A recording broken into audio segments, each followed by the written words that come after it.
Hey everybody, this is vandweller, and this is the Real Life Micro SNG Grinder episode 8, the finale, the last one. I'm done forever, thank God. And of course, laughing there is Velo Blank. Yeah. Hey. You're John, right? Are you still John? Good.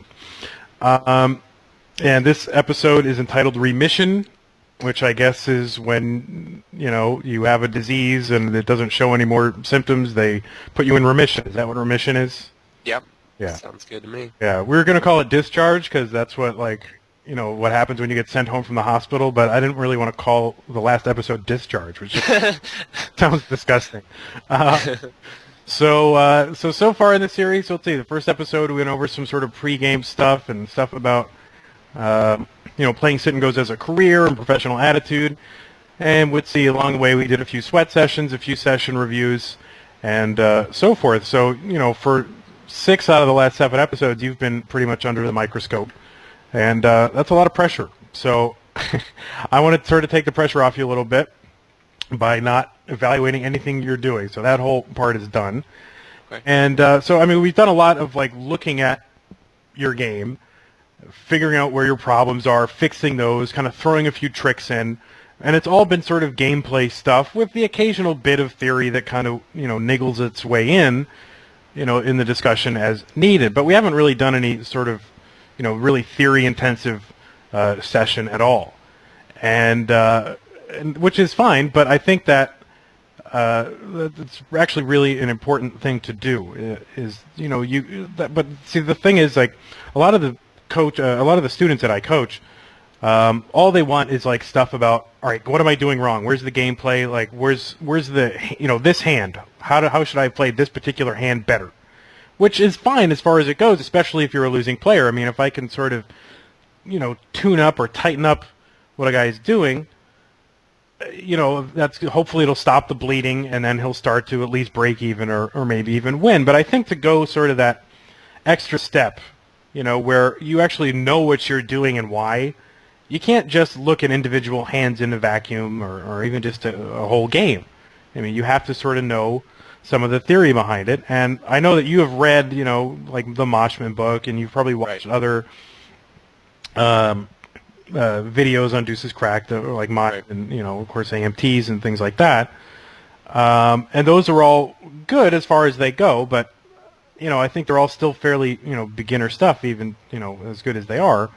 So I wanted to sort of try, and there are some things that come from theory that you don't necessarily get from gameplay, which if someone had told me at the beginning of my sit and go career, just sort of like that stuff that, how to play it as a career, this is sort of like the theoretical version of that. Like, what stuff, if you told somebody right at the beginning of their career, would make the most difference, right? And this is stuff I had to figure out over the course of years. But and of course I look back on it, it all seems really simple now. But obviously there was a time that I didn't know this stuff. So I wanted to sort of go over what I call 4 principles of good sit and go play, and that's going to be sort of the theme of this episode. But before we do that, I kind of want to get an update on where you're at. Okay. As far as, so if I drag over from my other screen here, your chart, I think the last time we talked, we were right around here somewhere, right? Yeah, that was right around where I first took a shot at turbos. That downswing there was a turbo downswing, and then I picked it up again. This is, a lot of that is mixing in some turbos with 550s. Yeah. Turbo 650s, so... Right. So the turbos are still giving you trouble. Right. They're still a little sketchy, I guess. But the one problem I have is not playing the volume that they're designed to be. Like, in the same amount of time as I play my regulars, I'm not playing more turbos. Oh, I see. I play the same amount of turbos. It takes me less time, basically. Right. But the volume percentages are... So it's like you're saying, all right, I want to play a session of 20 games, and then you go, okay, so then you have that in your mind as how long, or 20 non-turbos, but now you're just saying, all right, I want to play turbos, so I'll just play 20. I'll just play 20, yeah. Well, no, yeah, I mean, you got to take advantage of the fact, as you said, Right. that they're shorter, and so you can play more of them, in the same Right. period of time. So certainly, I mean, as we sort of repeated over and over and over and over, it's really a volume business, and you've got to put in Right. as much time as you possibly can, and and as many games in as short a period of time as you can. Right. So yeah, that's certainly you got to stop that. But I wouldn't put No, too much. I think I will. Yeah, I wouldn't put too much stock in the fact that you're had a downswing playing turbos. I mean, to me, that's just happenstance. You know what I mean? Right.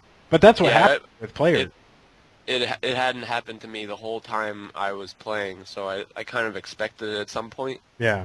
And But that's that's what happens and really discourages people is they play and then they go and try to play some new variant or a different buy-in level or something like that, and they have like an immediate downswing. And obviously, it doesn't happen to everyone, Right. but it happens to some people, and then they get discouraged and think, "Well, I can never move up because obviously I can't hack it, whatever." But it's probably just happenstance. it was a big level too. I mean, 650 turbo was the first turbo setting I'd ever played. Like I don't like playing the 340 10-seaters. Yeah. Although I could. The 650s were my first turbo experience there, so it was a little. I mean, it was like a level I had reached, and then just had to get used to a little bit. Yeah. But what's really different? Is there anything really fundamentally different? I mean, No. not really. There's more people when there's high blinds, Yeah. but the game itself is still, Yeah. your push-fold type situations and your equity. So Yeah, I mean it's really the same game whether whether a Right. sit and go lasts 3 hands or lasts 300 or whatever. Yeah. It's still the same thought process that goes behind it. It's the same payout structure, and so. Yep. But maybe the game dynamic changes a little bit. But certainly, if you're a winner at one, a solid enough winner at one, you should be a solid winner at the other. I mean, or at least a winner at the other. Right. I mean, I could imagine a circumstance where a guy is really, really, really timid in the shove stage, and he and he takes advantage of the fact that the non-turbos you play more hands, right? Right. So yeah, you could sort of there's more room for your opponents to screw up. Yeah. So there I could conceive that maybe there's a player or two out there that can benefit so much from the implosion factor of the other players playing so many hands and given so many more opportunities to screw up, that it sort of masks his weaknesses at the high blind level. Maybe that happens more often than I think, but certainly that's true. But if you know how to push and fold a decent amount, at least to some extent, you should know how to beat both the games. I mean, it's the same thing ultimately, and even with the super turbos, it's funny. You see like the ones on full tilt. You see players, these super turbos. How do I play these? Well, it's the same thing. Yeah. There's no Yeah. difference. If you know how to beat one, you know how, if you know how to beat the normal sit and goes, you know how to beat super turbos. There's nothing special that you have to do. It's that so many more of the decisions kind of center around one skill set that if you have deficiencies in that skill set, then I guess they're going to tend to show up a little bit more. So, but ultimately, if you can beat, normal ones, you can beat everything else. So there's, still not a massive amount of volume, which is a little disappointing, but so you're playing how many at a time? Like 8 to 10 still? Yeah, I usually play. I think it's about 8 right now. Right, but it's the summer now, so which Yeah. is great. So hopefully you'll be able to, take some time and at least for maybe a few weeks, treat it like, pretend like this is my job, and then Right. just put in the 5 hours a day or whatever, and just see what happens because then you can sort of build a bankroll and just see, well, what can this really become if I can actually put time toward it, Right. So anyway, what else is going on? Full Tilt, I talked to them again. They are going to ship my money to me, and I guess they said my account's not open for reinstatement, so that one's just thrown away, I guess, so we'll try again somehow. Yeah, that's kind of a shame. Yeah. What's weird is my girlfriend, speaking of Full Tilt, she had a Full Tilt account without rakeback. Now, don't ask me why that happened. Even like, wouldn't you expect that I would make sure she got an account with rakeback? Well, yeah, but then there's something weird that happened, and I don't know. But anyway, she had an account without rakeback, and she was kind of whining about it. And I said, well, just send them an email. You didn't sign up with any affiliate, you sign up directly with Full Tilt, so why not send them an email and it gets worked with other people and see if you can get rake back. And just, and I helped her word an email, and like 3 days later, all right, the same day she got an email saying, we'll put you under consideration, and then 3 days later, she got an email telling her that she had rake back. So those Really? are out there who do not have Full Tilt rake back, don't abandon hope, right? As long as you didn't sign up with some other affiliate, some non-rakeback affiliate, someone who just collected a flat fee or didn't give you rakeback in exchange for your sign-up, you can get it. I mean, you just have to ask. So if you think, well, they'll never approve me, as long as you don't have any other affiliate associated with your account, it's possible. So so that's actually pretty cool for her, which is good because she's crushing the 45-man super turbos right now. Oh yeah. Yeah, I lent her some money for her account. And I don't know, she has this weird thing where the more money she has in her account, the more apt she is to want to take shots at higher levels to try to like parlay a win into a bigger win and so forth. So yeah. I took the money away that I lent her, and I left her with like $50 in her account. And so she's built it up to I think like 700 in the last week or something, playing like those $3.40 Super Turbo 45-man. So. Yeah, it's kind of important now she's putting in more volume to get rake back on account. So, and yeah, but for those of you who are listening and want like some easy money right now, those games that I was just talking about, the 45-man super turbos are like the softest thing in the world. It's like free money. High ROIs like in the 30s and 40s are probably attainable at those. So anyway, as I was alluding to before, I wanted to sort of make this sort of a theory session. Just to sort of we've gone over all the gameplay stuff. You play a solid kind of fundamental game, that exploits most players, that are playing, just their normal style. So most players are going to be exploited by the style that you're playing. But to sort of go that extra mile and to really become a beast at these things, it's important to know how to adapt your style to to individual players and to specific games and how the game flow is going in those games and so forth. And to do that, I think it's really important to start to really get a grasp of some theory, right? I mean, you could teach a monkey, I think, to beat sit and goes. Not a monkey, but like somebody really, just dumb, to beat them at the low stakes, and you could teach them a very basic style that will exploit most players, and they can win. But as I said, to get to that higher level, to really know what you're doing and why is really important. And to do that, I think you really got to know. Or at least start to think about the game in a more theoretical way and put in time, like thinking about it abstractly. So, as I said, I called this presentation 4 Principles of Good Sit and Go Play. And these are just very broad and kind of abstract. And hopefully they don't come across as too complicated for some of you guys out there, because there is some sort of, theoretical thinking. And if you don't like that, then just, hit the stop button and go watch, go watch Home Improvement episodes. Or go watch John and Kate plus 8. Oh, I heard about that one. I know, it's very sad. We're all upset. So as I said, it's called 4 Principles of Good Sit and Go Play.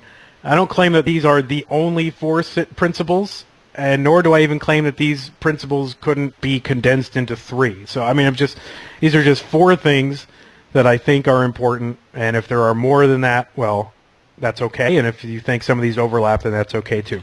The first one is that coin flips aren't, right? There are no coin flips in a sit and go. The second one is risk reward first, range is second. And we're going to obviously go into these more deeply. This isn't just the one page and we're done, right? So coin flips aren't. Risk reward first, range is second. 3 is constantly monitor your equity context. And 4 is get the big decisions right. And these are things that took me years to figure out, because I was not a big forum reader, so I didn't get all the, I didn't read all the discussions and stuff like that, but this is stuff that I sort of had to figure out on my own. The first one might not be that revolutionary to anyone, but I think it's important anyway. So principle number one is coin flips aren't. And by the way, John, feel free to interrupt or interject at any moment. It's Okay. not just, this isn't just a lecture with you sitting by. I mean, it's probably going to turn into that, but feel free to say, I don't get that or whatever without any embarrassment. It's totally fine. Okay. So, I mean, obviously, as we all know, it's sort of a truism, and everybody knows it. When you double your stack in a sit and go, you don't double your equity in the sit and go, right? So at any point in the sit and go, unless the blinds are providing a significant overlay, like there's a lot of extra dead money in the pot, when you get into a 50-50 situation, you're an overall loser, right? Because of the way that because of the ICM tax, as they call it, or equity leakage, or whatever. When you get into a true 50-50 situation, overall you're a loser. And very often when you're even when you're a 55% favorite, you're a loser. And sometimes when you're a 60-40 favorite, or 65-35, or even sometimes you can be a 70% favorite when the money goes in and still be a loser in the hand, which is kind of a shocking thing to think about it. But of course, obviously, this is not the case in a cash game. In a cash game, what you win is the same as how often you win, right? So if you're a 55% favorite in a pot, you, on average, are going to win 55% of the value of that pot, right? In a sit and go, that isn't the case. And this is because, I'll explain this, a hand always returns a smaller percentage than its showdown percentage would indicate. This is in a sit and go. What do I mean by that? Well, let's look at an example, right? It's a cash game. And you get all in with King 9 suited against Jack 10 offsuit. Well, why did I say Jack 10 offsuit random hand? I don't know why I said that. It's because I don't know. Maybe I was editing it or whatever. You get all in with King 9 suited against Jack 10 offsuit in a $100 pot. And your King 9 suited against Jack 9 offsuit, if you go and look in Poker Stove, is going to win 59% of the time, right? So that means you're going to, on average, win $59 out of this pot, right? And you invested $50. So you come out ahead on average $9, right? That make sense? Yeah. Yeah.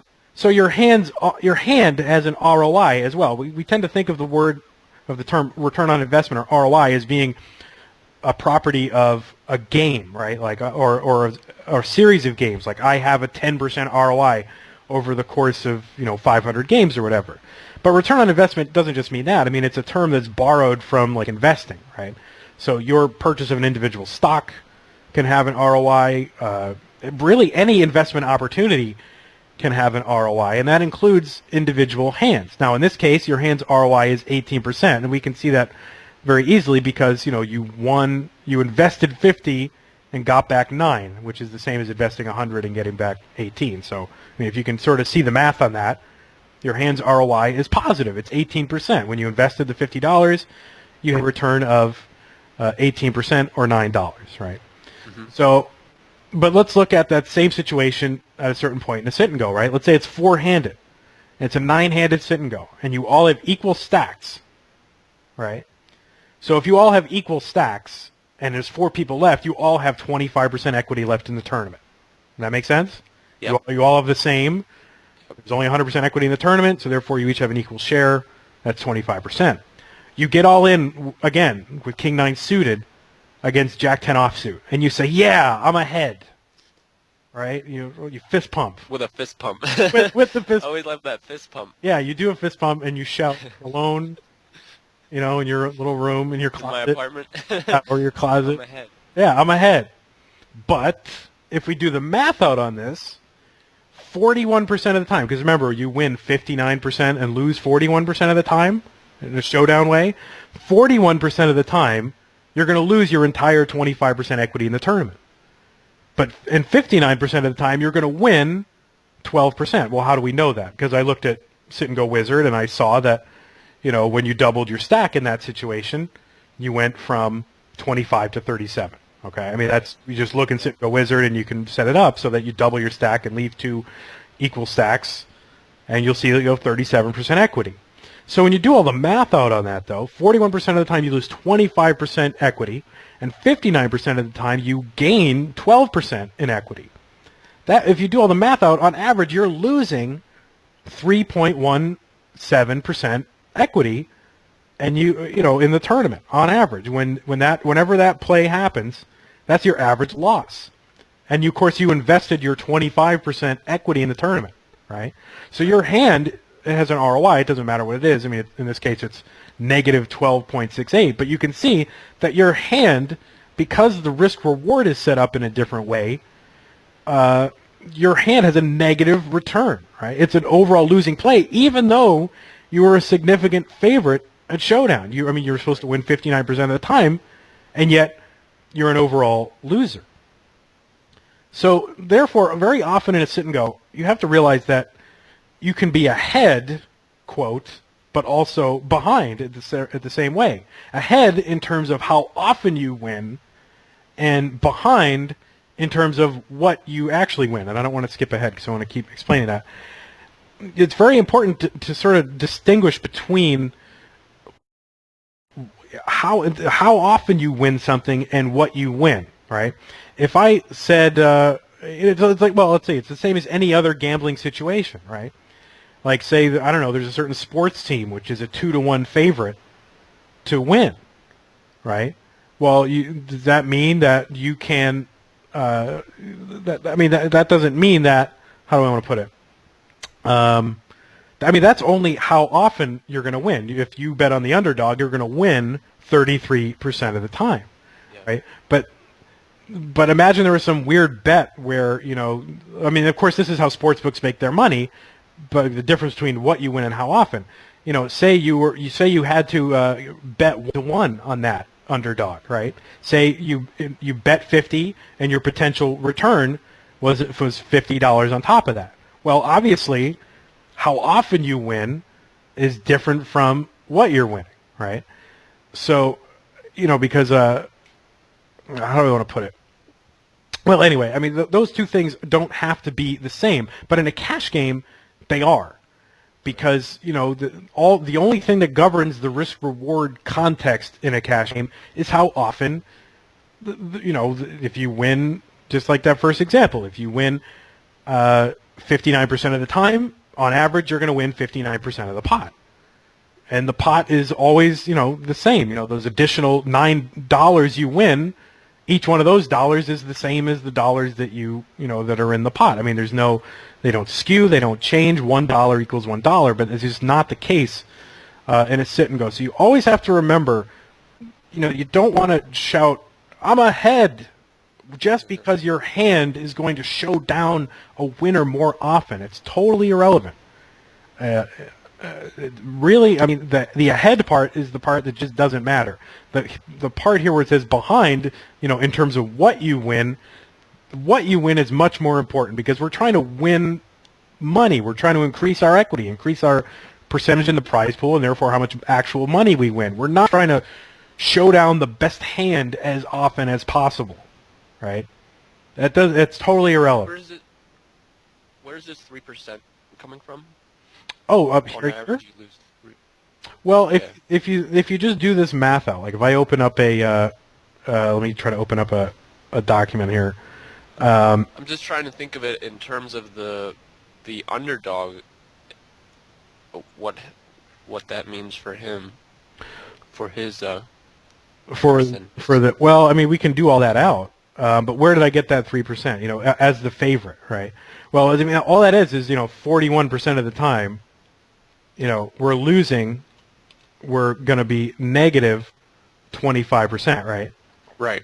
And then, of course, the times we win, we want to add 59% of the time we win. Win 25. We win 12%, right? 12%. When you do all that out, that ends up being a certain number. And as you can see, this 41% of 25 is going to be a lot larger than 59% of 12. I suppose I could do the math out individually for you if you want, which I guess I will, because why not? All the time. Bro, this is episode 8, man. We have whatever I want. So, 41 times 0.25 equals 10.25% in equity negative, right? So 10.25 is going to be negative. And if I really knew how to use a calculator, I could probably put these things in memory, and then I can't do that. So, and then 59% of our 12% equity is 7.0% equity in the prize pool, right? So you can see you add those things together. I see. Yeah, and then minus 10.25. So, yeah, so I mean, it ends up being, well, I don't know what the hell I just did with the math there. 10.25 negative, where's that? Negative, plus 7.08, 3.17, right? Okay. Right. So, I mean, that's really... So yeah, go ahead. those numbers don't change for the Jack 10 offsuit then, right? Well, the only thing that would change would be the time he will win. Well, that's right. The Jack 10 offsuit going to win. I mean, it's worse for him, right? Because the Jack 10 offsuit, let's see, how does that go? 59% of the time for the guy who's the underdog, he loses his 25%, and 41% of the time he gains 12%, right? Right. So, I mean, you can do that same thing out for the underdog, right? So those numbers would change, actually. And yeah, I guess it would now because you're swapping those. Yeah. Yeah. So I mean, you can figure out like just how bad it is for him. But the key thing to remember is that you're both losing. You know. Yeah, and it's your whole stack. Yeah. Because you have equal stacks. Yeah. So I mean, here when he wins, you know, on average, let's see, that represents 4.92 gain on average. When he loses, 0.59 times 0.25 equals, well, I don't know how to use a calculator. All right, what did I say? 0.59 times 0.25. Okay, and then we want to make that negative. So then we do that, which I guess I can just move the decimal point. 14.75 negative, where is that? Minus, plus, yeah. Sorry, plus 4.92. Negative 9.83 in the tournament, right? I see. Yeah. So I mean that's his average when that confrontation happens. That's his average loss. I mean you're both losing, and of course, you know, since there's a constant amount of equity in the tournament, you know, and we both lose. Obviously, that equity doesn't disappear. That just goes to the other player, right? Right. So I mean that's the source of why we end up, you know, losing when we confront. You know, it's just that it's because when we win, the amount that we win is so much smaller than what we risk by risking it. You know. So it's always important to just remember that the goal isn't trying to get in as a showdown favorite. It's to try to, you know, make decisions that increase our equity, right? So that fist pump is totally wrong. You know. Yeah. So anyway, we'll just, you know, this is all just kind of food for thought. But so that's one thing that I think is an important, something that I just wish that had been expressed to me this way when I was starting out. The other one, as we start to get into things that are more sort of unfamiliar, the first one you could probably just figure out on your own, and everybody sort of knows that idea. Maybe not the way I expressed it, but anyway, this one I think is really much more important, but it builds on the first one. Right, risk reward first, ranges second, and we'll start this out by an example. Right, so it's a cash game, and you're in the big blind, and your opponent says, "I haven't looked at my cards," and he says, "I'm going to move all in," and he does, and you believe that he didn't look at his cards, and you have ace queen offsuit. Well, do you call? Well, yeah. I mean, assuming you're against a random range, you would call. Does it matter at all how much his stack is? If it's $1. If it's $50, if it's $200 million, I mean, assuming you have a proper bankroll, you know, to sit in the game and, you know, and to handle all the swings that are inherent of it, it doesn't matter what your stack is and what his stack is. It's a random hand. You're a favorite for whatever the pot is. I mean, he's putting in, say he puts in $1 million and you put in $1 million. That's the entire pot, and you know maybe your hand is a 60% favorite in whatever pot it is. So you, on average, are going to win 60% of that pot, no matter how big the pot is, right? Uh-huh. Well, now let's say it's a sit and go, right? And you're in the big blind, and your opponent announces he's shoving in the dark, and you believe him, and he shoves in the dark, and you have ace queen offsuit. Well, do you call? Well, you don't know, because I haven't told you enough of information. And that's another key difference between a cash game and a sit and go is it matters what the stacks are. It doesn't matter what it is fundamentally in that way in an all-in pot in a cash game, as long as you, well, as you say here, in a cash game, your first consideration, right, is to put your opponent on a range of hands, right? If you have to make an all-in call, you'd first figure out, well, okay, what kind of hands would he have? And then you have to figure out, well, all right, here's my hand, and how does my hand to rate to show down against that range that I'm assuming he has, right? So, and of course, if your showdown equity is greater than the pot odds you're getting, you call, right? So, say you're 49% favorite to win, and he's slightly favored at 51%, but there's so much more money in the pot that that 49, that investment that you're making makes sense. Even though you're not winning the pot as often as he is, there's still an amount of money in the pot that makes it a positive investment. You would still call, but or obviously if you're as we said in the example, if you're at 60% favorite or whatever to win in the pot against the range of hands that you think he has, then you would call, right? Because there's going to be enough, even if there's no overlay in the pot, even if there's no blinds, you're still a favorite on any money that goes in against that range of hands that he has, right? But as the first principle showed us, in sit and goes, you can be ahead but behind, right? We talked about that. You can be ahead of a guy's range in terms of showdown, but behind in terms of I don't know, it says or. Sorry, I don't know why I didn't proofread this as well. But you can be behind in terms of risk and reward, right? Just like that King 9 and Jack 10 offsuit example showed us, we can be ahead but behind, right? So, do you see that? Yeah. Yeah, so that means it's in a sit and go, it's actually more useful to come to an assessment of your risk reward context in a given hand, and only then to figure out, what's my showdown percentage against my opponent's range. It's something you don't have to do.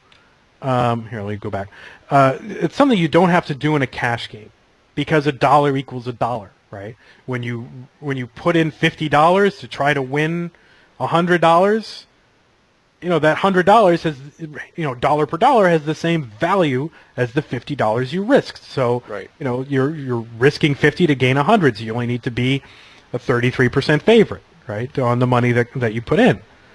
But sit and goes are not like that. Sit and goes, that 100 chips that you're trying to gain might only increase your equity by 1%, and maybe you're risking 0.75% to gain it, and so that the numbers don't work out the same exact way.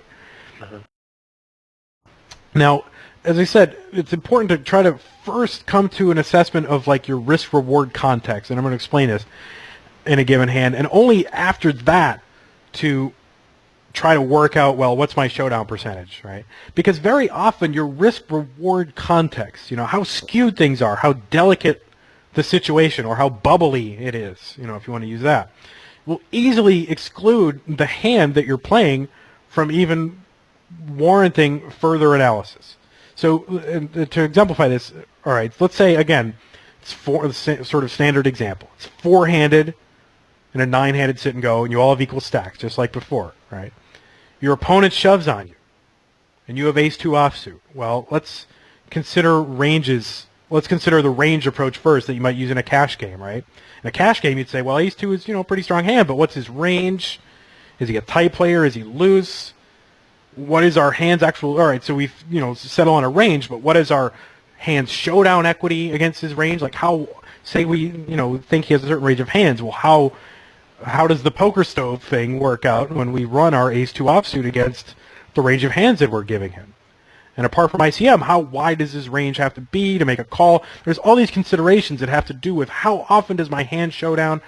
And that's, that's a hard thing to know. Like, especially you're sitting there in a game, it's like, well, all right, even if I know my opponent is shoving the top 30% of hands, I have ace-10 2 offsuit. That doesn't necessarily tell you that you can make a call. You have to know that, right? That's hard to know. That takes a lot of experience. And as I said, that's too many questions to answer in the heat of battle, and you haven't even figured out like how ICM works into all that, right? You're just still trying to get a hand on ranges. But let's start the hand over, right? Let's say we don't know anything. Your opponent shoves. You don't even look at your hand.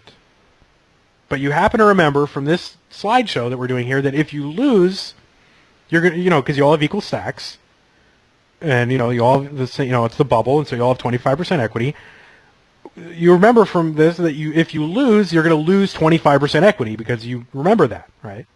And you know that if you double up, you're going to gain 12%, just like we did, in the previous example. You just happen to remember that. So you know that whatever your hand is, and you haven't looked at it yet, you know you're risking 25 to win 12. And therefore, you need to be a 67% favorite in order to call. And how do we know that? Well, if you remember from previous episodes or my other Blackboard videos, you know that the formula for when to call is basically risk divided by risk plus reward, right? It's the same thing. The formula is pot odds, but right. Put into the risk reward terminology. And that's going to tell you the percentage of the time that you need to. That's going to give you your break-even point, right? So whatever your hand is, right? We don't know anything about ranges, what he has. All we know is the risk-reward context, right? That if we win 12, and if we lose 25. So you need to actually be, whatever it is, you need to be a 67% favorite in order to call. Well, you look down and you see ace-2 offsuit, and you instantly muck your hand. Because even though you're ahead of his probably random hand, you know that there's no reasonable range of hands against which you're that big, 67%, a favorite. Now, how do we know that? Well, we know that because we've played around with Poker Stove, and we have seen, well, what does ace-2 offsuit do against all these ranges? And so we already sort of have this is one of the things you have to do sort of in your homework is play around with, okay, well, how does ace-2 offsuit fare against a guy who's tight, a guy who's loose, a guy on any 2, and so forth?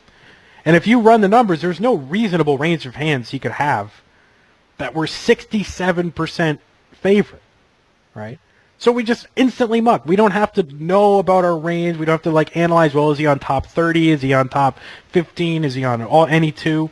We know that no matter what hand range he has, as long as it's reasonable, unless the only hand he shoves is king-2 offsuit, then we know that ace-2 offsuit is just not going to be good enough, right? So considering your let's see, let's go back to that. Sorry, I have to keep going back. Considering the risk-reward context first, right? How bubbly is it? What do I stand to gain and what do I stand to lose first? And not chip-wise. This is not a chip assessment. This is an equity assessment, right? That is very often going to be much more important than figuring out hand ranges. People, I think, overemphasize the importance of ranges. What does your opponent have, and what is he shoving, and what can I call with, and so forth. That range discussion very often presumes that chips equal chips. Right? Chips don't equal chips in singles. Chips equal equities, and the equities are strange.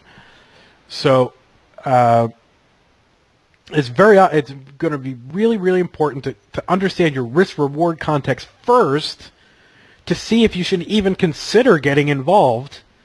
And then if you think, well, there might be some situation where I might get involved, then you can go on and consider, well, what is my opponent doing with what hands and so forth. But very often that decision to look at risk-reward first is going to lop off a whole category of decisions that you don't even ultimately have to make because you can just see, well, you know what, there's a delicate situation and ace-2 offsuit isn't good enough,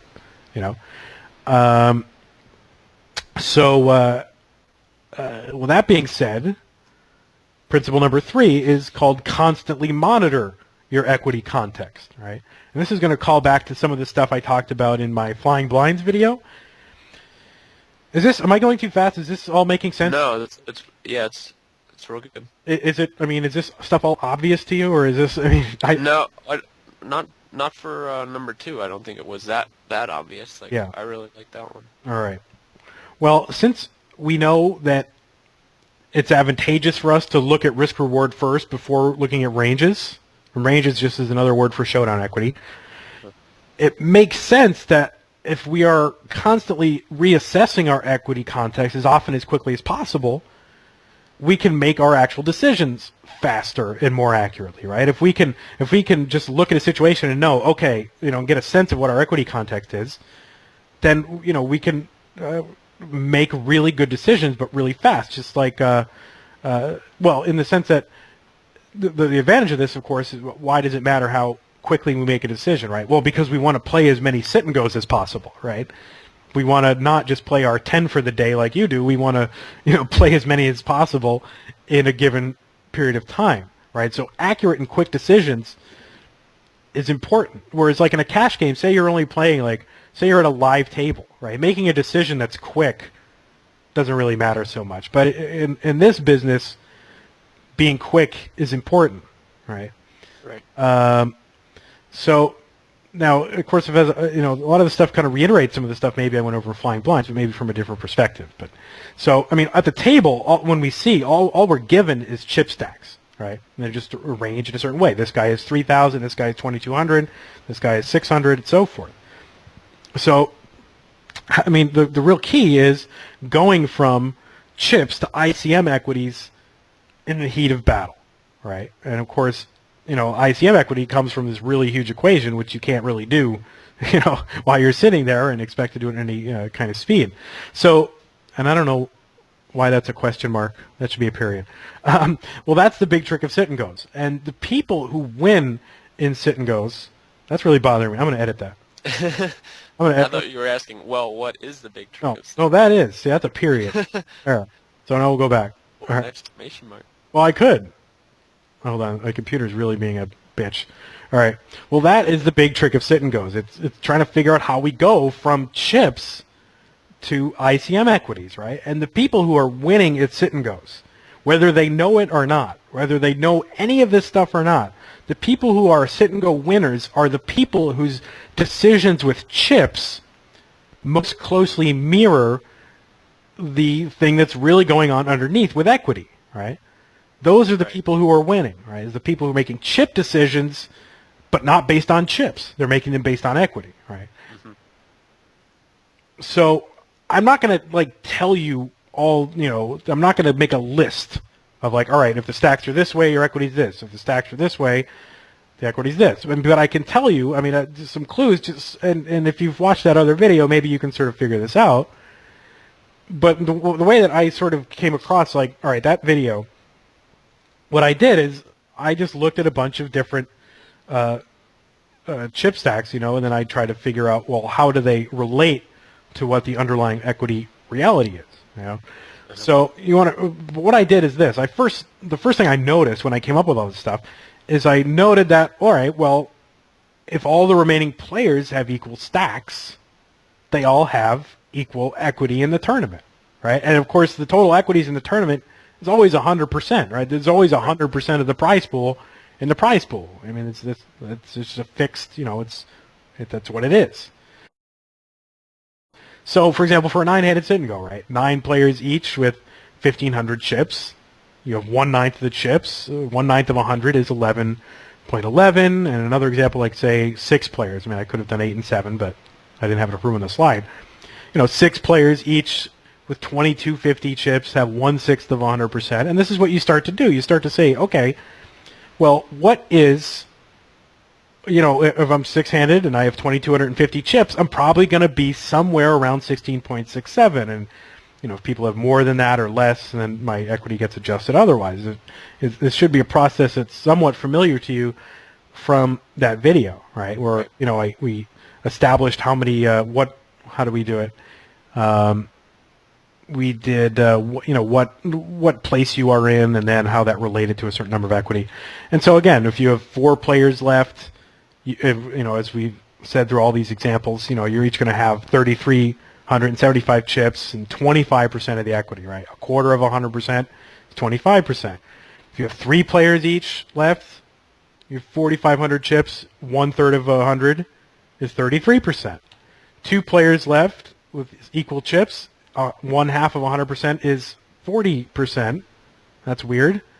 And one player winning all the chips, you have 100% of all the chips, and you have 50%. Wait a minute. That doesn't make any sense. So we'll talk about that later. All right. But at least for these situations where you're not in the money, you'll see that, if you have an equal portion of the chips, your equity is going to correspond exactly to what your portion of the chips is. So we'll come back to that last confusing part.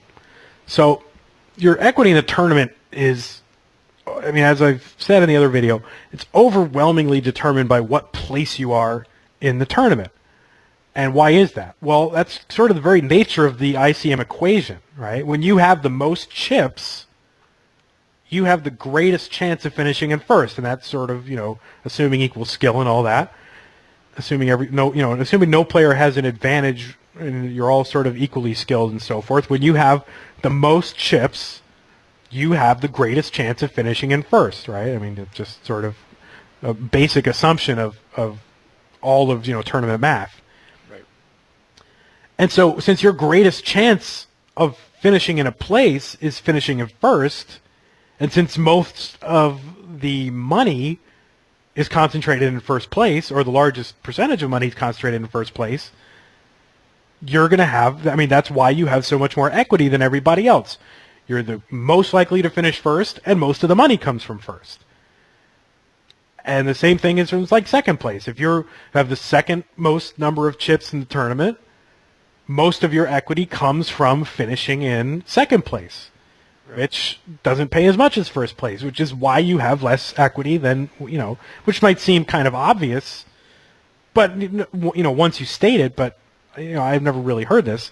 It makes sense that, the place that you're in is, you're more likely to finish in that place, and when those places have more money than other places, you have more equity in the tournament. Uh-huh. So, what place you're in and how far ahead or behind you are in relation to your opponents is a pretty key factor in estimating your equity in real time. And for an example of that, you can see my Flying Blinds video. But this is where a lot of your study time should go. When you're not at the table and you're actually, saying, I want to study sit and goes. Well, what does that mean? Well, I think a very important thing to do is to look at various stack distributions, and maybe keep yours fixed. Like you say, all right, let's say I'm six-handed, and I have my fair share of the chips. I have exactly 1/6. Well, then what you start to do is you do this in sit and go wizard.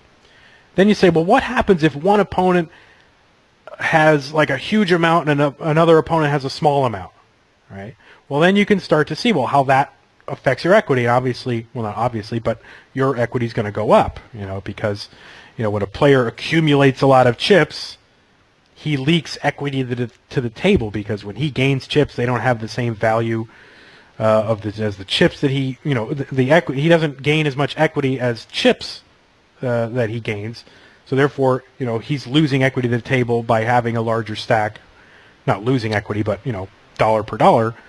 And so therefore that has to go to somebody, and I'm somebody, so somebody goes to me. So, and so you have to see, how, all right, then you look, all right, what if two players have really large stacks, and there are two players with really small stacks, and this is what you start to do, and then you can literally take notes and say, okay, my equity goes up 2 or 3%, and this is how I came up with that whole chart, is by doing this exact thing, right? It's like, what happens when I'm in third place, and there are two players that are really far away? Okay, well, my equity is this. And then I started to sort of map it out. And so for people who ask me, well, how did you figure all that out? This is basically what I did. It's a lot of grunt work. But, over time, you're going to become really familiar with what happens to your equity when the stacks are certain ways. And then, of course, we were talking about when you're six-handed. Well, do it when you're seven-handed, or do it when you're four-handed, or whatever-handed. And just seeing what your actual numerical equity is, without even any push fold, I'm in the small blind with 6-7 suited. No, don't even look at any of that. Just look at what the equity number is. And just note how it changes when chips flow around the table, but yours is constant. And then maybe what you do is, instead of giving yourself an equal share of the chips, give yourself a double share of the chips, and then move other players' chips around and then see what happens. And yeah, does it seem tedious? Well, maybe if you're not all that interested. But if you're interested in it, then it's interesting and fun. But if you just want to sit down and play sit and goes, I guess it's not that interesting. But but if you really want to get good, as I said, the people who are winning in sit and goes, whether they know this stuff or not, are the people whose chip decisions are mirroring or reflecting the underlying equity reality. The stuff that's what's really real. The chips aren't real. The equity is real. But you have to play with chips. So, the things you do with chips are accurate in terms of how, the equity is shaking out, you're going to be the person who wins money in sit and goes. And if you're not naturally gifted and you don't have a natural feel for that, then unfortunately you have to do all this work consciously. Yeah, you have to actually do it out. And unfortunately for me, I'm not one of these people who's intuitive. I have to work everything out just because, I don't know, whatever. I mean, I don't know if it's childhood or whatever. Whatever it is, however my personality was formed, I have to do things out like that. I'm not super intuitive. I mean, I've become, at least in this realm, I've become sort of intuitive, but that's because a lot of actual explicit work went out in the background. So it's really important. We're forgetting all the, even all the just the stuff I just said in the white. Just remember that you want to constantly monitor your equity context. You want to always be aware of how bubblicious your situation is. And the reason we do that is because we want why. Why do we want to do that? Because we want to know, because we know it's important to look at risk reward first and range at second, and which was principle 2. And why is that important? Because of principle 1, which is, when you double your chips, you don't double your equity, that you can be ahead and behind at the same time. So, I mean, all these things are sort of interconnected, which is why I had to sort of maybe bring up more of the obvious ones. So anyway, there was that confusing part, right? That was like, well, when you have 100% of 50%, it's blah, blah, blah. So remember, this is a 9-handed sit and go, and it's not a cash game, right? So you can win a prize even if you lose, which is really weird if you think about it. I mean, you lost everything, and yet you still get money. And that doesn't, in a cash game, that's really strange. The second place player who busted out took home 30% of the prize pool, and by winning the sit and go, you took home 50% of it. And this isn't really this is not an insignificant fact. I mean, I know it's pretty obvious to say, well, when you win a sit and go, you win 50% of the prize pool. But there are a lot of implications to that, which are really important for understanding like the nature of the game itself. The first place winner in this format, you can never win more than 50% of the prize pool. That means the uppermost limit of your equity is 50%, right? Yep. Let me clear. The most you could ever win, no matter what you do, if you win all the chips, if you punch everyone in the face, no matter what happens, you're going to start out with 11.11% equity in the tournament, and if you win, you're going to have 50. And I call this concept the equity ceiling. And I'll explain what that is. I mean, but it has really important implications for making risk-reward decisions in real time.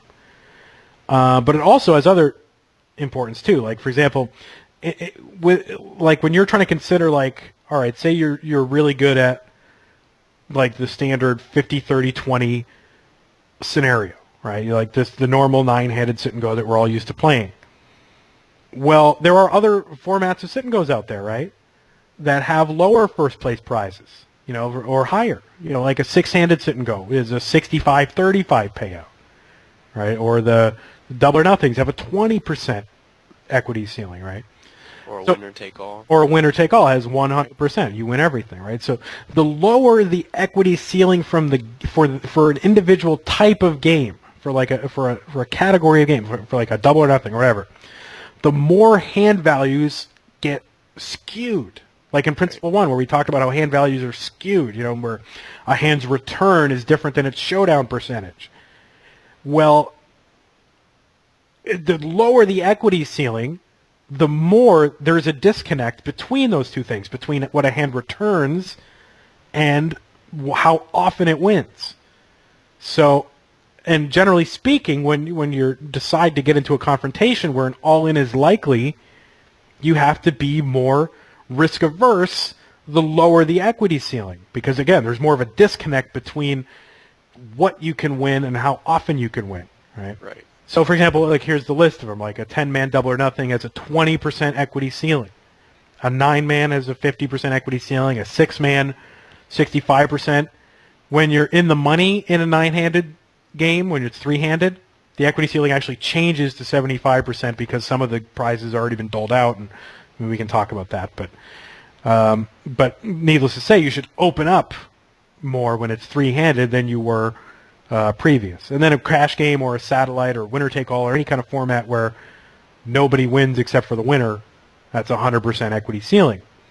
So, well, I'll go back and just maybe explain that. So in general, when you're trying to consider, like, all right, when you're like looking at a new game, like how do I approach looking at this new format that I've never played before?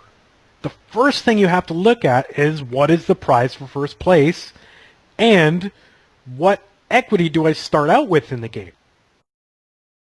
All right? So 10-man double or nothing, you start at 10%, and the most you could ever have, even if you bust out everybody, which I guess technically you can't, but even if you bust out 4 other players, which means, you know, winning 4 additional stacks that are equal to your initial stack, you're only doubling up. Right. So what can the value really be of, you know, winning one of those stacks? It's not going it's not going to go up a lot. You can't go from 10 to 20 by doubling up once, right? It's like 2%, right? Well, I mean, it doesn't really work that way. It actually ends up being 15% when you win that first stack, but which means, you know, now all of a sudden, you know, if you have but you can knock more people. Okay. Yeah, but you know, that's if you're really trying to consider, like, where do I start looking at a new game that comes out? That's the first place to look, is your equity ceiling. What's the most you can have, and how far do I start out beneath it? I don't know what my computer's doing right now, but okay, that was scary. All right, but secondly, not just looking at you know, a game in general. Like, all right, what is the equity ceiling? You know, if it's a low equity ceiling, we want to, in general, be more risk averse when an all-in is likely or when we're confronting with someone. But secondly, how close or far you are from the equity ceiling in an individual game. Not just, you know, where do you start and where does it end, you know, in a kind of global way, but within the context of an individual game, how close or far you are from the equity ceiling determines how risk averse you have to be. So when you have a lot of equity in the tournament, you know, say, you are closer to the equity ceiling. And so therefore you have a small reward potential because there's a cap on it, there's a ceiling, and you have a large risk potential because when you lose your entire stack, you know, if you're risking it, you lose the whole thing, but the reward, you can only go as high as 50%. So for example, right, it's the first hand of a 9-handed sit and go. You have 11.11% equity in the tournament. We know that because 9 divides into 100 11.11 times. The equity ceiling is 50%, which is sort of relatively far away. Hand values are relatively normal. You know, if you, in this situation, if you doubled your stack, you'd go from 11.11 to, and you can figure this out with Sit and Go Wizard by just doubling one of the stacks and eliminating a player, right? And looking at his equity, you would go from 11.11 to 20.29, right, which is almost a true double. I mean, it's not quite doubling, but it looks, I mean, you go from 11 to 20 something. I mean, it looks like a double, right? So you're risking 11.11 to win, well, to get up to 20.29, you know, to win 9.18. So when you're confront with somebody, you only have to be sort of, you know, just about a 55% favorite in order to get involved with your stack, right? Which is not far off than being a 50% favorite, which is what it would be in a cash game, you know? Right. But now let's change it. Let's say it's 4-handed. It's the same 9-hand sit and go. And you and another player have 6,150 chips each, which means you each have about 37% equity in the tournament. And the third and fourth place players are far away. They have 600 chips each, and they each have about 12% equity. Which is interesting, too. If you notice, we have 10 times their chips and only 3 times their equity, but don't worry about it. I mean, that's the thing you have to... That's why sit and goes are weird. Right. But if you notice, you are much closer to the equity ceiling. The cap on your reward is still 50%. That's all you could ever win, and right now you have 37%. Right? So if you were to confront with that other player, if you were to get into an all-in confrontation with him and double your stack, well, doubling your chips comes nowhere close to doubling your equity, right? A true double of your equity would bring you from 37 to 74. But the cap is 50, right? So you can see, I mean, even if you did win against that guy, even if you called all in with that other big stack and won, you still wouldn't even capture your 50% because there are still two players left. Two more, yeah. Yeah. So this is why it's important, like that previous thing where I talked about, like, trying to come to some assessment of your risk-reward context when you're trying to make a decision. Well, this is why it's important, because you want to be able to see how far or close am I to the equity ceiling. So right, that if you had 37, that if you could figure out that you have about 37% equity in the tournament, and in my Flying Blinds video you could figure that out because of the method that I give for when it's four-handed, you know that no matter what you get involved, the most you can ever do is get to 50. So you're risking 37 at the best case scenario, like assuming you even could capture all your equity by getting all in, the most you could ever be up to is 50. So at best, you're risking 37 to win 13. Right. So that's what your risk-reward context is. What your risk-reward context is the relation of what you have to now to what you could possibly win. And so if I have to get involved and I have to risk 37 to win 13, I have to be probably almost 75% favorite or something like that. So yeah. So in actual fact, in this case, just to look at the actual fact, if you doubled up and eliminated the other big stack, your equity would be 48%. So you're risking 37 to win 11. And so you have to be a 77% showdown favorite just to break even. Yeah. Aces versus kings. Yeah, aces versus sevens. Aces versus kings would be good. You'd be about an 80% favorite, but right. But you have to be 77% showdown favorite in that situation just to break even, even if you're ahead. Right. Even if you've got, what's a situation where you're strongly ahead? But not quite 77%. You've got like, what's a good situation? I'm totally blanking now. But there are even cases where you can have a guy dominate, and it's not good enough. You know what I mean? Just like dominated showdown percentage, and it's not good enough.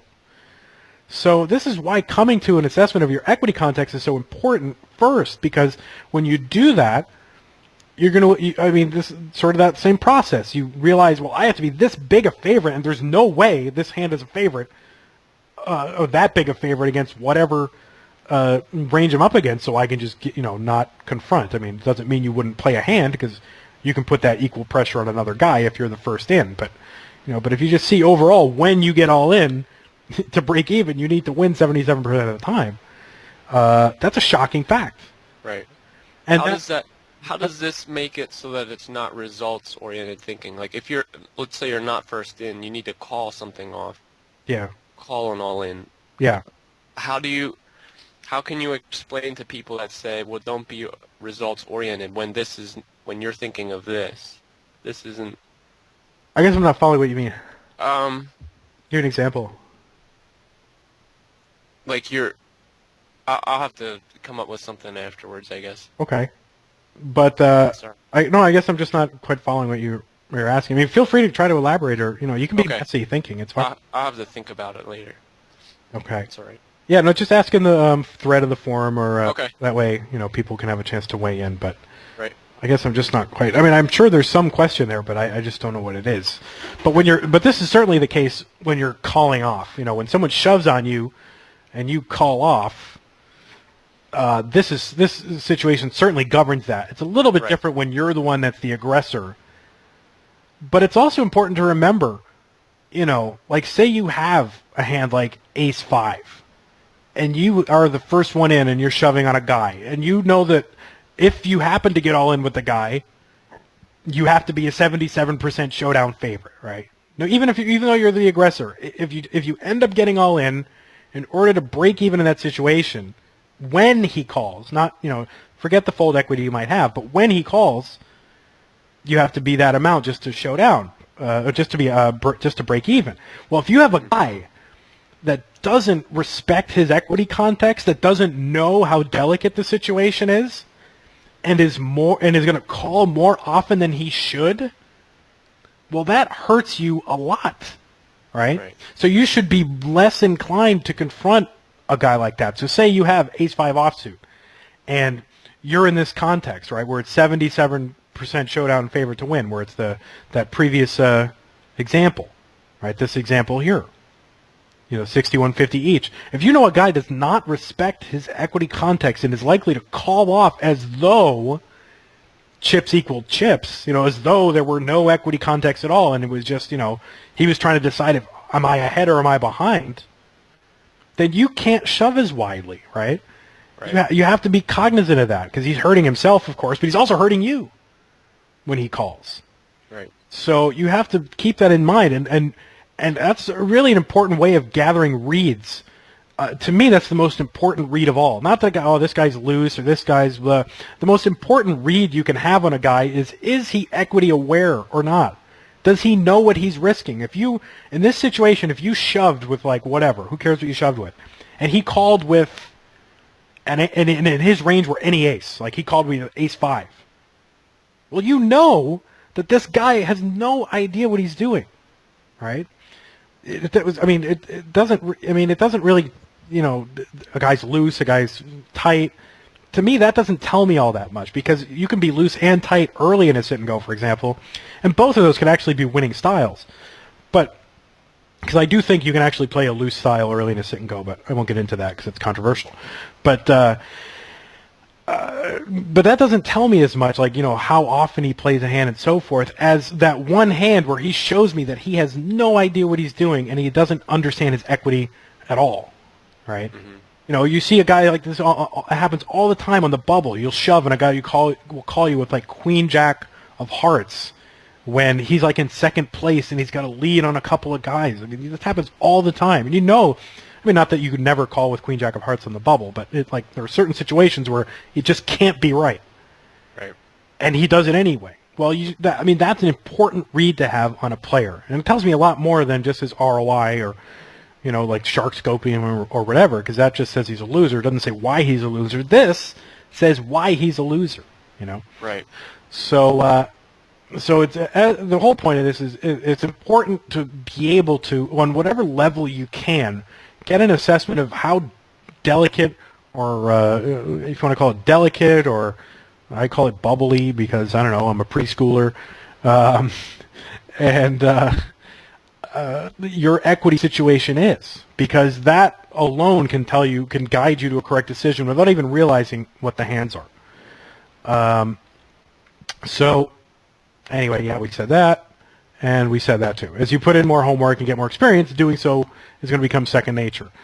So it's really important to put in this kind of work and not just play sit and goes and try to learn everything while you're playing. It's a very expensive way to learn. This is a cheap way to learn. You sit there and you figure it all out first.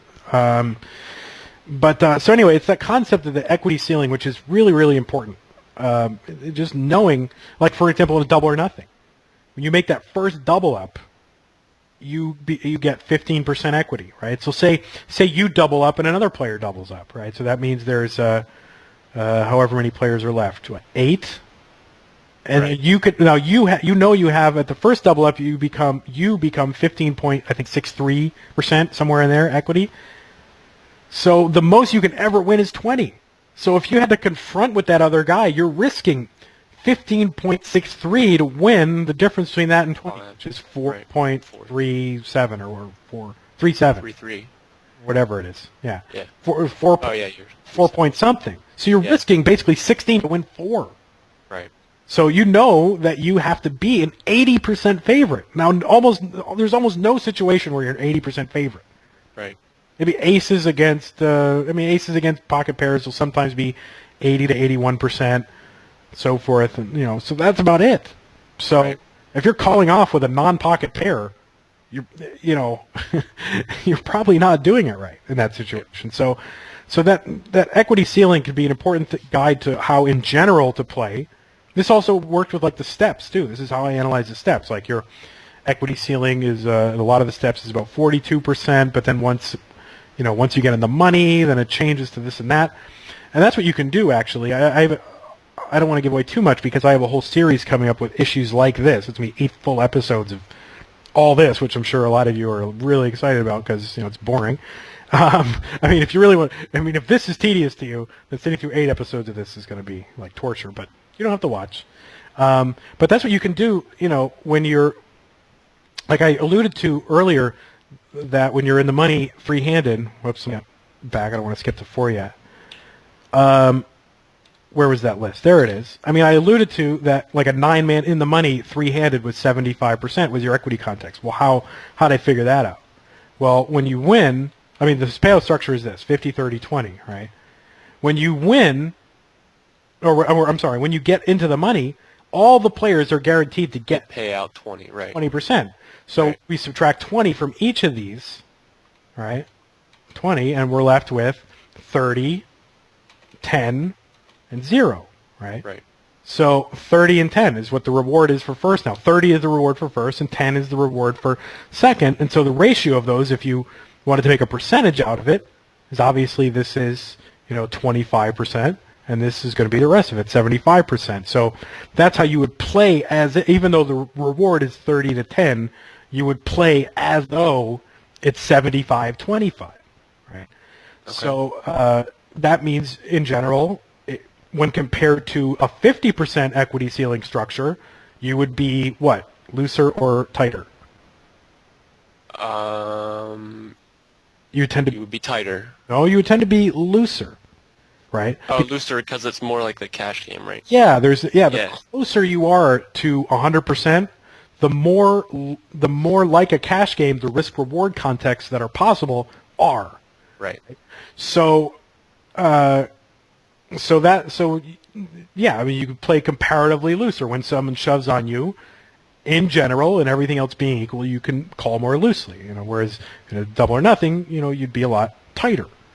Right. So it's that nearness to and from the equity ceiling that's going to determine, in general, your sort of generalized risk aversion. It's not to say that you don't raise, you don't call, you don't do this. If your equity context is, if the equity ceiling is lower, that could imply that you'd be more aggressive because maybe it means that players should be absurdly tight and should never call you, and maybe that implies that you should go after their chips more often. Then again, the chips that you're aggressing and trying to win aren't worth as much either because of the equity ceiling. But how that all shakes out, that's sort of your homework. But it doesn't mean that, well, you just never play a hand. That's false. But what it does mean is when an all-in confrontation is likely, you need to be that much more of a favorite in order to break even, right? That's what it means. So I don't know. I know that's long-winded and like overly complicated, and there's like percent signs and divisions and all that stuff, and that's math, and everyone hates math, but I don't. So I don't know. Oh, this is really good. Yeah, the equity ceiling stuff is really super important, and I've only really scratched the surface of it. There's a lot more, and hopefully in a future series that I think I'm planning on doing. I'm not sure. I'll get into a lot more of these kind of issues, and it's really, if I did this series that I have in mind, it would be really sick, but I don't know. It's also going to be a lot of work. It probably could take I'm estimating about 200 hours to put it together, and whether or not that's actually worth what they pay me to put series together, I'm not sure yet. So I don't know. We'll see. I might give it as a course too, like an individual course where people can pay. I'm not sure what I'm going to do with it yet, but I've only really scratched the surface, and I think it's illuminating. So anyway, where were we? We did all that, and the last principle is getting the big decisions right. And here, what are we doing time-wise? Are we all right? That's not bad. 75 minutes. It's pretty standard. So Getting the big decisions right. And this is sort of more, this might be more of a psychological help than an in-game play, but not all decisions in sit and goes have the same importance, right? They're not all worth the same. It's not like shoving is worth a point and folding, shoving at the right time is worth 1 point and folding at the right time is worth a point and so forth. It's not like you're trying to get points. I mean, there are differences in the values of the things that you're doing in a sit and go, right? Mm-hmm. And some of the differences might be very large, and I consider a very large difference to be 1 or 2% or more of the prize pool. If the difference between, one option and another option is that much, then I'd consider that like a pretty big decision, it's not clicking. All right. I'm so worried about my computer. Those are big decisions. And habitually getting decisions like that wrong, things that are worth 1 or 2% of the prize pool, getting those wrong is really what separates losers from winners. And that doesn't mean making negative EV calls that are 1 or 2% negative. It also means refraining from making aggressive actions that would add 1 or 2% to your stack, right? So right. Either way, whether you're losing 1 or 2% by making making a move, or avoiding gaining 1 or 2% by making a move, no difference. If you habitually get those decisions wrong, and there are players that do the same thing, that are on either side of that, too aggressive, not aggressive enough, that's the difference between a loser and a winner. Well, let's say it's like the bubble, right, of a 9-man sit and go. Everyone's got equal stacks. And everyone's got 11 big blinds. So say, I don't know, the blinds would be like 100, 200, or something like that. I don't know, they would be about 300. Or I forget how it would go. Yeah, about 300. Because 3375 is equal. Okay. You're in the big blind, and the small blind shoves, right? You look down, and you see 7-6 suited. And you say, well, I've got a suited connector, and I know this guy is shoving any 2. And my hand plays well. So screw that guy, I call, right? Now, that was a big decision, and you got it wrong to the tune of almost 10% prize pool equity, right?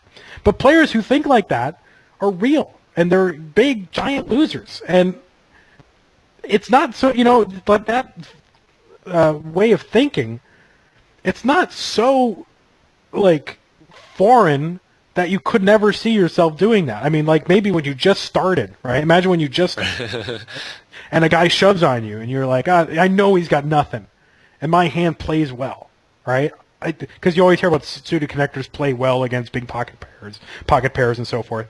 My hand plays well. Well, I mean, that's the level of their thinking, but it's not so foreign to us that we couldn't see that that's realistic, right? But there are people who do that, and we play with them all the time, and it's vexing because they friggin' screw you all the time. They don't realize.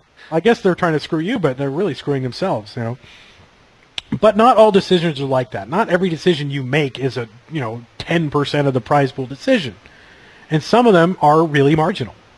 And it's funny because I watched Tommy Angelo's series when he made very similar points to the ones that I was making. But this is a slideshow that I have used in coaching before and stuff like that, and so it's funny that I made some of the same points, and then I saw that he made the same points. Not that he never heard my stuff, but it just shows me that it's true, right? Right. Some decisions are very marginal, and it's funny because these marginal decisions are the hands that people get the most heated about. You'll read 2 + 2, if you ever venture over there once a year like I do, and you'll see, they're like a 50, 100, post-long thread about whether a guy should call or fold. And usually, if you see that, it turns out that either one is, they're pretty darn close to each other. So let's use the same example as we had before with the 7-6 suited, right? And on average, on a strictly ICM basis, right, when he shoves, and if you were to call, I didn't note that, if you were to call, you would win 1% of the prize pool as compared to folding. Right, not 1%, 0.01, 0.01, 100% of the prize pool.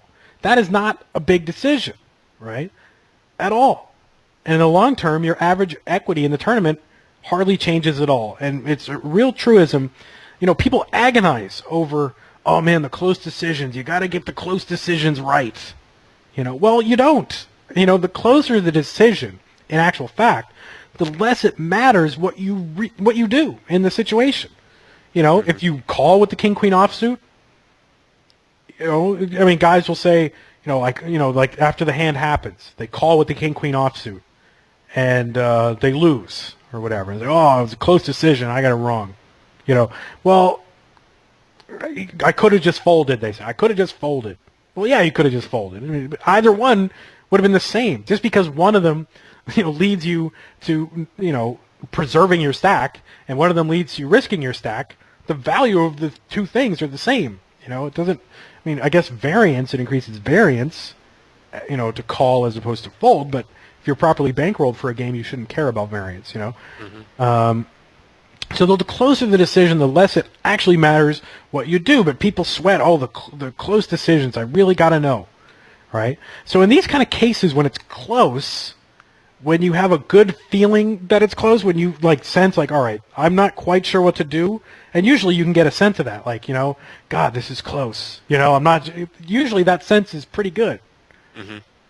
Well, don't agonize over it. Just flip a coin. It doesn't, right.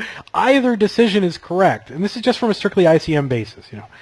Either decision is correct, assuming you have a good reason, and that's really the key. If you have a good reason for going one or the other, then that's better than not having a reason at all. So, for example, one line of reasoning. Say we're in that situation. We might call.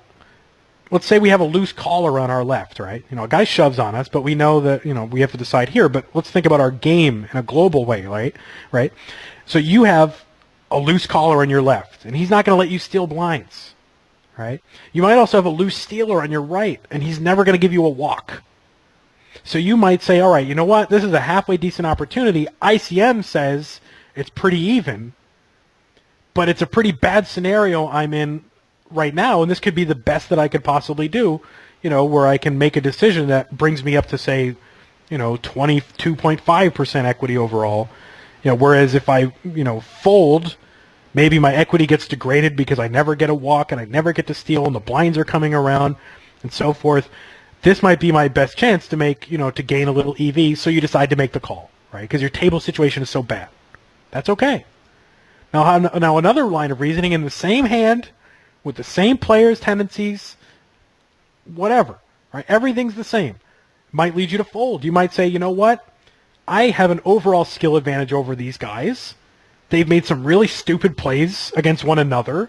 It's only a matter of time before one of them implodes. So I'm going to wait it out, and I'm going to fold. And that's fine. Both decisions are correct, right? So you don't have to agonize over these decisions that are close and you're not quite sure what to do.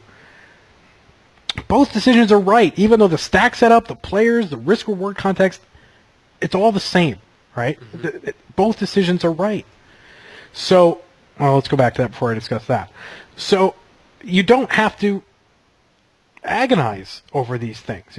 These decisions that are within a couple of hundredths of a percentage point either way, even up to, I would say, 20 to 30 hundredths, or I guess, 0.2 or 0.3, they're really not going to affect your overall tournament destiny. The decisions that matter in sit and goes are the ones where if you called off incorrectly, it would cost you 2 to 3% of the prize pool or more. Aren't these all ins though that you're talking about? Well, in general, yeah, all in. Like on this scenario here. Right. This is an all in, right? But well, isn't that percentage higher than 0.01%? No. There are times when the difference between calling an all-in and just folding, it's totally break even. It can have the same exact value as folding. You fold and you're left with, say you fold and you're left with 20% equity. Well, sometimes you can call an all-in that situation, and the amount that you win compared to what you lose, compared to what your current equity is, makes it a totally break-even call. I see. Okay. So in that case, don't agonize over it. Mm-hmm. Either way is fine. And so the way to win sit and goes is, obviously the better you can do, at getting these tiny decisions right, the better. But they're only tiny decisions, and they're not going to affect your equity overall. Say you had, all right, we start out with 10% equity. We start out with 11 whatever percent equity in the tournament, right? That's how we start. That's what we buy in for.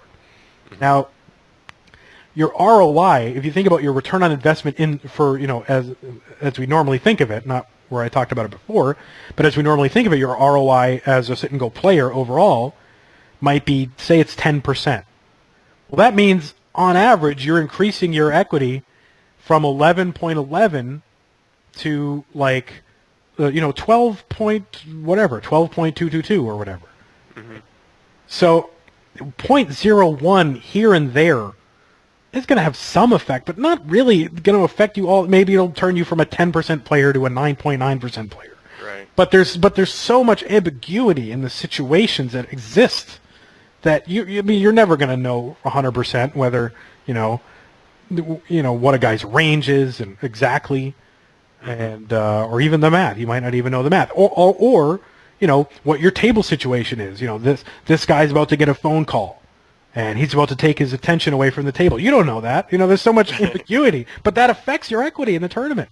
Right. So, but that's how thin of an edge you're working with too. Is you're just trying to increase that 11.11%, 10% of that, not to make it 20%, but to make it 12 blah blah blah percent. Mm-hmm.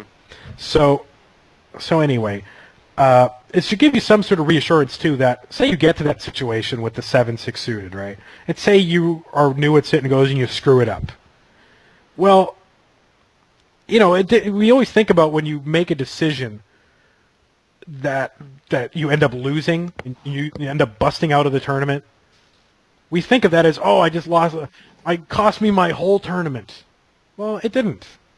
It cost you on average 10% of the prize pool in this one tournament, but it didn't. It cost me my whole tournament.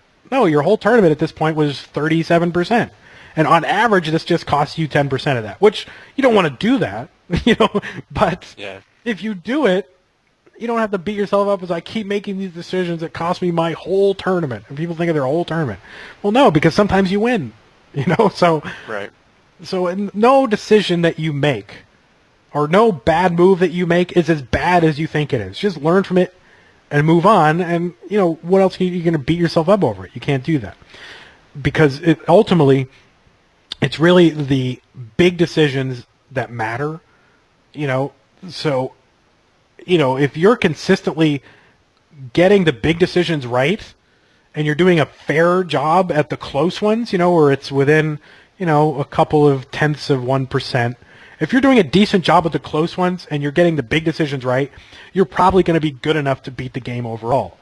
And what's great about it is that the big decisions are the easiest ones to get right. That 7-6 suited, obvious fold. Right? There are other decisions where a guy shoves on you and it's the bubble, and like we were talking about, that ace-2 offsuit.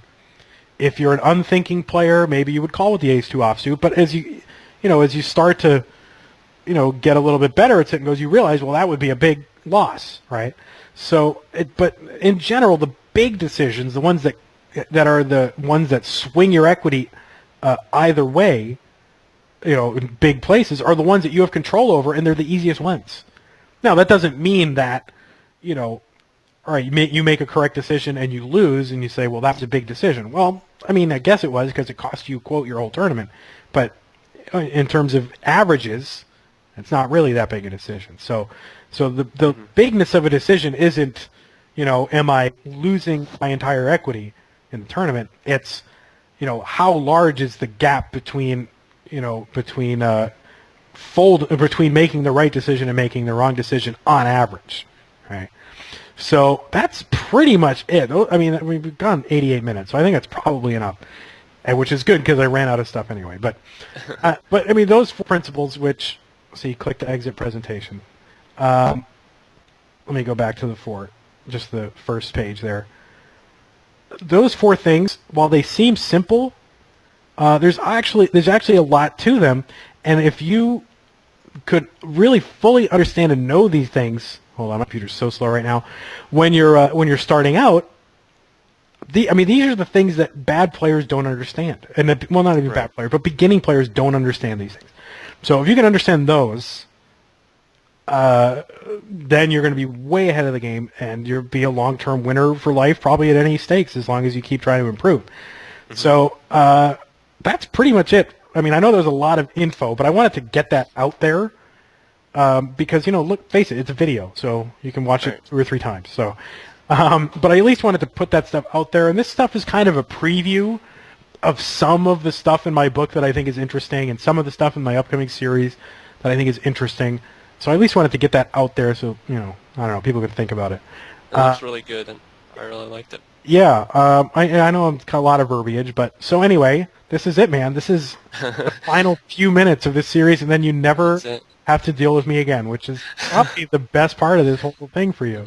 No, no, I was just thinking of when we were coming up to this episode. I was like thinking over this whole time that I was doing this, like how far I came from episode 1 just makes me laugh all the time. Yeah, I mean, go back and watch the hand that. histories I was going through there.